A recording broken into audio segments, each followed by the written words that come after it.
अस्सलाम जी, मेरा नाम डॉक्टर यासिर नासिर है। आज जिस चीज़ के ऊपर मैं डिस्कशन करने जा रहा हूँ, थोड़ी सी पहले तमहीद बांधूंगा यानी बेस बनाऊंगा उसकी और फिर इसको डिस्कस करेंगे। कुछ फैमिलीज के अंदर या कुछ खानदानों के अंदर 10 लोग अगर रहते हैं या 10 लोग हैं, उनमें से कोई एक शख्स ऐसा होता है जो स्नोर करता है या खराटे लेता है रात को सोते वक्त। अब जब तक ऐसा बंदा जो खराटे ले रहा है वो किसी मेजर मसले में नहीं फंस जाता, वो खानदान वाले, दोस्त अहबाब, वो सारे के सारे यही कंसिडर करते हैं कि खराटे ही ले रहा है तो क्या क्या हो जाएगा। मैं आज एक मिथ या एक मिसकंसेप्शन या एक गलत पॉइंट को क्लियर करता चलूं कि एक नॉर्मल ह्यूमन बीइंग के अंदर या इंसान के अंदर कराटे नहीं होते।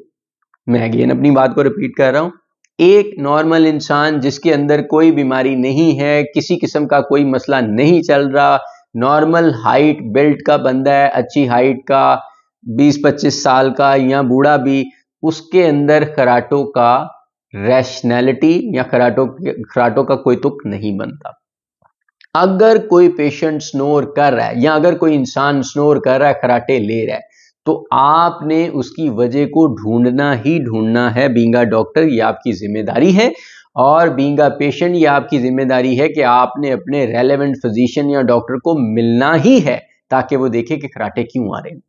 ऊपर से हम शुरू करते हैं, नीचे की तरफ चलेंगे। कुछ लोगों के अंदर नाक की हड्डी का प्रॉब्लम होता है, उनका नाक एक साइड का बंद रहता है, हड्डी टेढ़ी होती है, जिसे डीएनएस कहते हैं, डेविएटेड नेजल सेप्टम कहते हैं। नाक की हड्डी टेढ़ी होती है, एक टेढ़ी होने की वजह से एक साइड का सुराख थोड़ा तंग होता है, एक साइड का खुला होता है। इंसान सांस लेता है, सांस लेते हुए स्नोर करता है, नाक से खराटे आते हैं। खराटों की भी मुख्तलिफ इकसाम होती हैं, उनमें से एक ये वाले होते हैं कि नाक से आते हैं।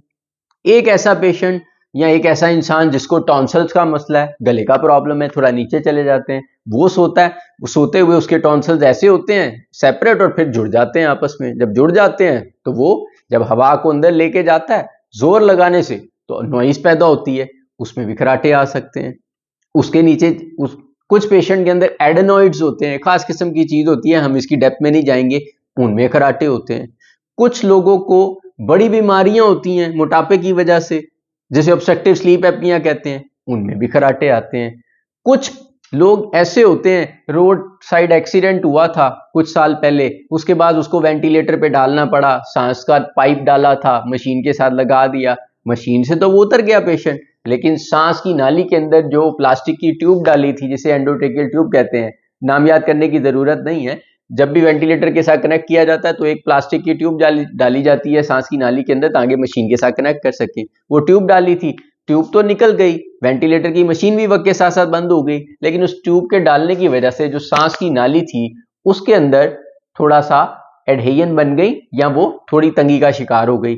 इस केस में भी कुछ लोग जो है अब मुख्तलिफ किस्म की आवाजें छोड़ते हैं। आम लोग उसे स्नोरिंग या खराटों की सूरत में ही कंसिडर करते हैं। इसके अलावा और बहुत सारी बीमारियां हैं, चीदा चीदा बीमारियां हैं जिनमें, या चीदा चीदा प्रॉब्लम हैं जिनमें खराटे ले सकते हैं पेशेंट। नाक की वजह से, मुंह की वजह से, गले की वजह से, सांस की नाली की वजह से, मोटापे की वजह से, बहुत सारी चीजें हैं। ये मैंने वो वाली बातें की हैं जो हर आम इंसान समझ सके। नटशेल किस्सा मुख्तसर ये है कि नॉर्मल कंडीशन के अंदर बगैर किसी बीमारी के एक नॉर्मल इंसान को स्नोर नहीं करना चाहिए या उसको खराटे नहीं होते। अगर किसी को खराटे हो रहे हैं या वो खराटे ले रहा है तो आपने इस केस में ये जरूर देखना है कि इसका यहां से लेके यहां तक जो भी सारा सर्किट या निजाम है, नाक कान गले का, सांस की नाली का, क्या प्रॉब्लम एग्जिस्ट कर रही है इस बंदे के अंदर या इस इंसान के अंदर के जो ये रूटीन में खराटे ले रहा है।